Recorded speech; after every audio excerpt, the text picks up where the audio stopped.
I'm Francesca Maxime, and this is Currents. Brooklyn's Polish community comes together to remember crash victims. We are here, but our souls in our country. For new Catholics, the journey is far from over. After you've experienced the sacred mysteries, the sacraments, that you savor them, you break them open. And how a blind, crippled woman from Italy developed a devoted following in New York.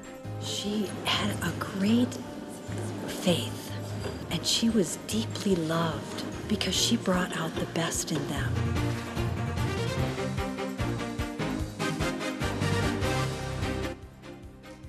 Good evening, and thank you so much for joining us. Matt McClure has the night off. A state funeral for Polish President Lech Kaczynski is set for this Sunday. Kaczynski will be buried in the Cathedral of the Archdiocese of Krakow, a place reserved for Poland's kings and national heroes. He, along with his wife and 94 others, were killed in a plane crash in Russia last week. Well, closer to home, the Polish community in Brooklyn did come together last night to remember the victims. And our Natalia Ortiz was there, and she joins us now with more. Natalia? Thanks, Francesca. Hundreds of people gathered in an area of Brooklyn known as Little Poland to mourn the tragic loss. It was standing room only at St. Stanislaus Kostka Parish for a special mass that included reading the names of all the dead. Pani Anna Maria Borowska. Pan Bartosz Borowski. Pan Czesław. Not a pew was left unoccupied or a place left to stand. An overflow crowd and an outpouring of grief and emotion filled St. Stan's in Brooklyn's Little Poland last night. Tears ran down the faces of Polish nationals and others who came to pay their respects to their president, the First Lady, and dozens of other Polish leaders who died in the plane crash. Several were so shaken they could hardly even speak. We are here, but our souls in our country. I'm so sorry. It's really well. All the people, the most that cry, we can do only this, cry and pray. So we are doing this. I'm so sorry. This is a very, very bad tragic. So that's why everybody, Polish people, came here. For some, the grief was personal. President Kaczynski visited us, paid a visit to our credit union last September, and he's a friend. You know, he was offered honor and membership in our credit union, so the loss is even felt deeper in our organization. It was a memorial mass that spanned generations. From the very young to those who left their country decades ago, Brooklyn's Polish community was well represented. How are you feeling right now? Awful, terrible, and I'm very sorry for all these families, for my president, for all kids which stays right now without parents, parents without kids, because was a lot of, young people.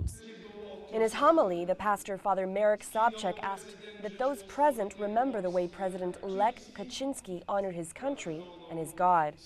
So this was my message, to be faithful to our faith, to our God, to our motherland. How do you console all of these people who came here today, who are so far away from their motherland? Our hope is in God, and we have to pray. That's all we can do at this moment, to support each other in prayer and to realize that we all should work for the same cause, for Poland, for our faith, for our families, for the values which are set before us by Jesus Christ.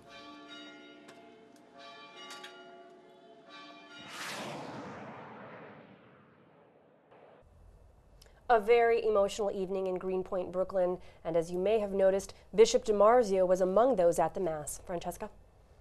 Well, Natalia, beyond what we saw in the piece, I mean, what was your feeling? I mean, what was it really like there? I think people were trying to just unite and come together. Most of them, of course, don't even know each other.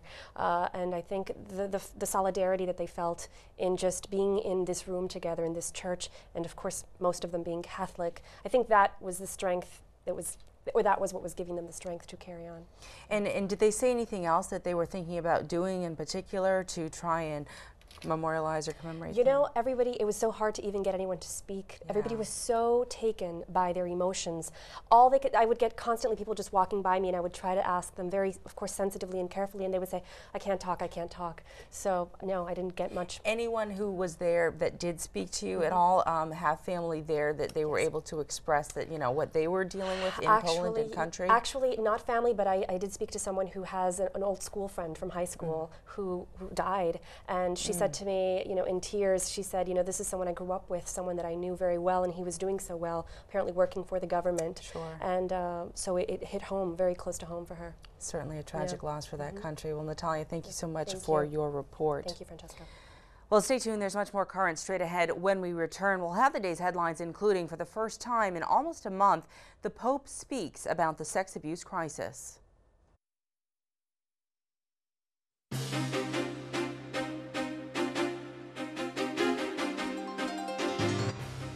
Well, welcome back to Currents. I'm Francesca Maxime. Coming up later, from disabled to a devoted following, a story of struggle for an Italian woman on the path to sainthood. But first, let's have a look at the day's headlines. Strong words today from Pope Benedict for the Church and its critics. At Mass today at the Vatican, the Pope says the Church needs to do penance for its sins. It was Benedict's first reference to the sex abuse crisis in almost a month. The Pope also referred to subtle or not so subtle aggression toward the Church as a type of conformism that can be a true dictatorship. Back in the U.S., the Bishops' Conference has released clear guidelines to prevent the sexual abuse of children. We get more now from Rome Reports.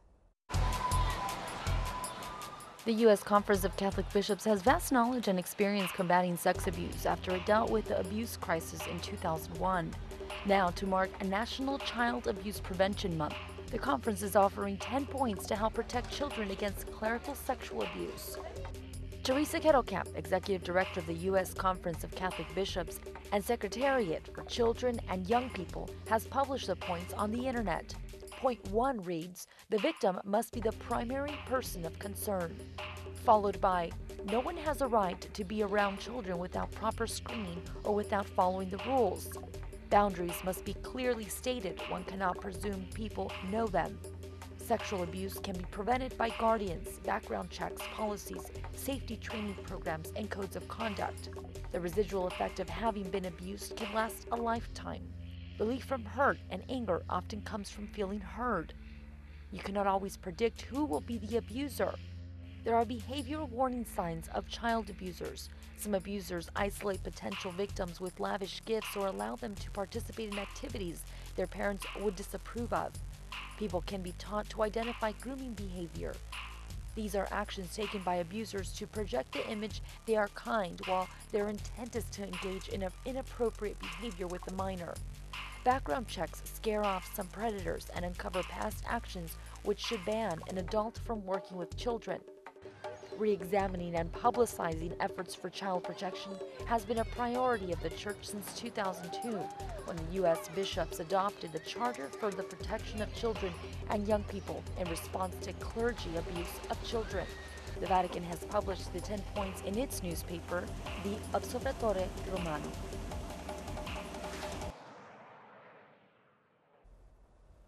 And from Mexico, that country's bishops' conference is asking for pardon from sex abuse victims.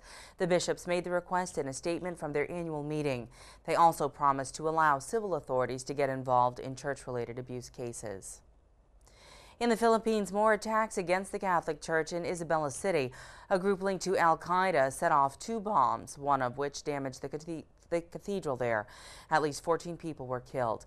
The bishop in Isabela says the cathedral was totally damaged and he does not know how it will be rebuilt. And a former New York archbishop may be closer to sainthood. A 2,000-page report about Cardinal Terence Cook was presented to Pope Benedict this week at the Vatican. New York's current Archbishop Timothy Dolan was part of the delegation that brought the report to Rome. It's the first step in determining whether the cardinal should be declared blessed or a saint. Cardinal Cook was Archbishop of New York from 1968 until his death in 1983. Well, stay tuned. We've got more currents coming up. Just ahead, Mystagosha may sound like a mysterious word, but we'll find out how it's a part of people's everyday faith. We're still part of a mentality that the sacraments are something that you get, you receive, Uh-huh. and not necessarily linked with how I'm living my daily Christian life.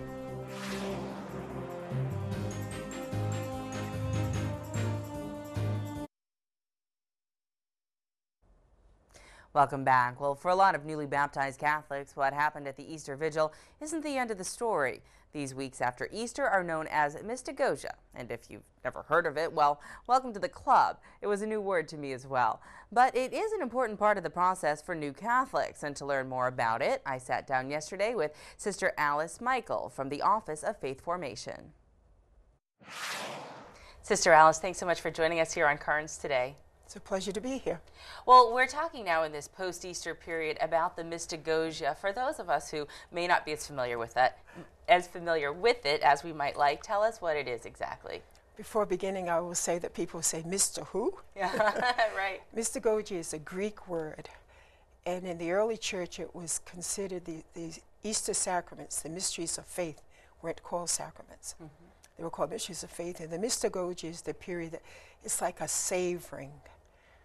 I had a difficulty personally to accept this because it said that the sacramental catechesis, the in-depth sacramental catechesis, should be during Mystagogia. I used to say, huh? Shouldn't it come before? Well, some of it does come before, but it's after you've experienced the sacred mysteries, the sacraments, that you savor them, you break them open and see what did it mean in your life. So it really is sort of the deepening of one's faith. That's a very important word, deepening. Okay. How is that then manifest, that deepening of faith? Okay. Ideally, it's supposed to be the 50 days of Easter. Now, I have to be very honest. This is a period in the RCIA that is very challenging because we're still part of a mentality that the sacraments are something that you get, you receive, and not necessarily linked with how I'm living my daily Christian life. And if you, even though these are new people coming into the church, they still might be from among either family or friends whose mentalities get the sacrament. You already got it in the Easter Vigil, so why would you continue? Mm-hmm. So it's a real challenge. So it's an ongoing practice that each individual takes in terms of deepening their faith. What are the ways in which that's done?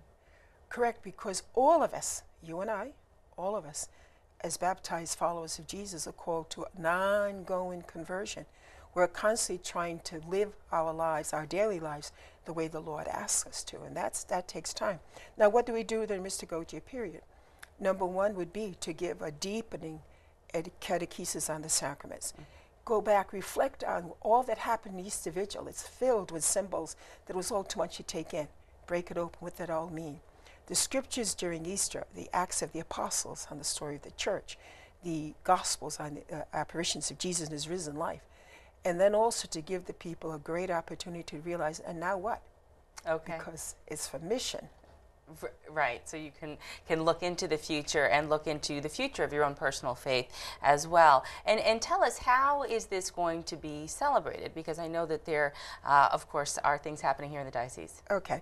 In each parish, hopefully it is happening, but diocesan-wide on Tuesday in St. James Cathedral at 8 o'clock, we will have what we call the Mass of Neophytes and Candidates. It's for those who are baptized, those who came into full communion, and those completing the initiation, in which they will come together around the table of the Eucharist and celebrate that day.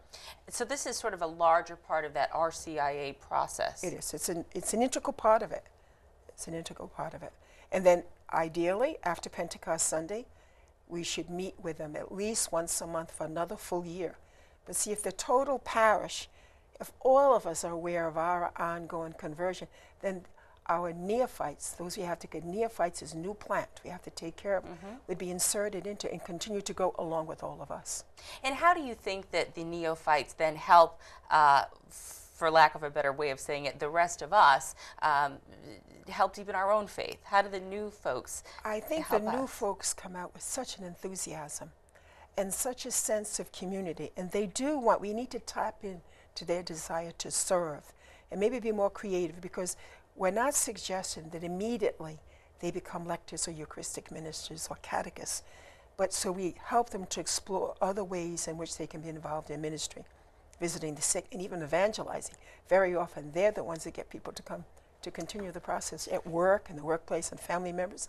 They're tremendous evangelizers. So they can bring more people into the That's fold. right, and very often they do. All right, well, Sister Alice, that's all we have time for today All right, here at thank you Currents. so much. Thanks so much for talking with us about this. Thank you, it's been a privilege.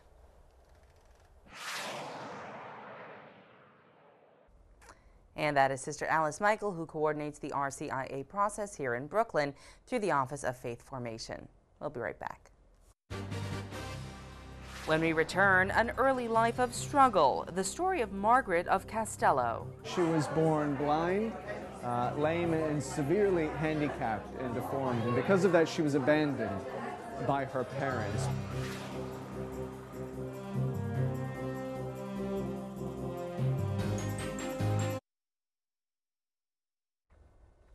Well, finally tonight, think your life is tough? Meet Blessed Margaret of Castello. Margaret was born seriously disabled in the 13th century and spent much of her difficult, painful life in prayer. She died when she was just 33. But at Margaret's funeral, a crippled girl was cured, and devotion to this holy woman began to grow. Now it's even spread to New York City, and recently dozens turned out at St. Vincent Ferrer Church in Manhattan to remember the woman many know simply as Blessed Margaret. Our celebration today of the feast of Blessed Margaret of Castello reminds us, as it falls within the Easter season every year, that we possess our life, we possessed redeemed life in earthen vessels. Our human dignity, our value, and our worth is based on the fact that regardless of the state of the clay, we carry this divine gift. Now, Blessed Margaret of Castello was born towards the end of the 13th century, and she was born blind, lame, and severely handicapped and deformed. And because of that, she was abandoned by her parents. But despite her own physical deformities and all the difficulties attending that, we have a real witness to life, to the power of charity, and really the power of the resurrection that can overcome even severe physical and emotional, psychological disability. Being blind, I certainly can identify with Blessed Margaret. I pray to her. I have a little statue of her, and she carries a cane, and every time I walk several blocks to my home, I have my white cane too, and I always think of little Margaret. How she got along, poor thing, without any support from anyone. She had a great faith, and her faith was what really buoyed her up, and she was deeply loved when she was abandoned. She was deeply loved by the people in the town. They loved her because she brought out the best in them, and that's why I love her so much, is because she brings out the best in people. I was normally sighted. I lost my vision in middle age.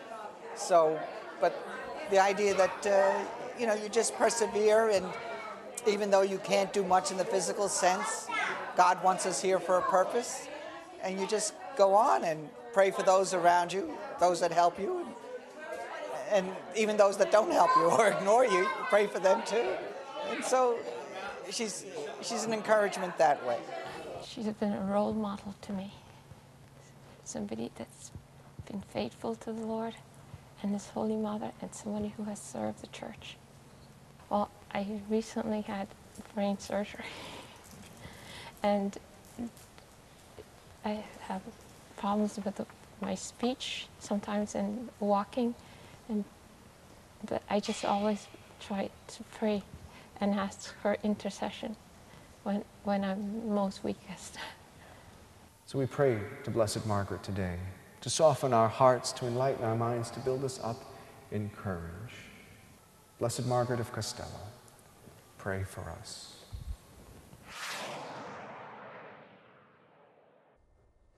And we have posted more on Blessed Margaret of Castello on our website. Just visit currentsny.net and click on our blog, Riding the Wave. Well, that is it for tonight. Tomorrow we put out Into the Deep with Bishop DiMarzio, who talks about an issue of growing importance here in Brooklyn. That's immigration reform. In the meantime, remember, we are also always online at currentsny.net, and you can follow us on Twitter. You can also become our fan on Facebook as well. Until next time, I'm Francesca Maxime. Thanks so much for joining us. Have a great night.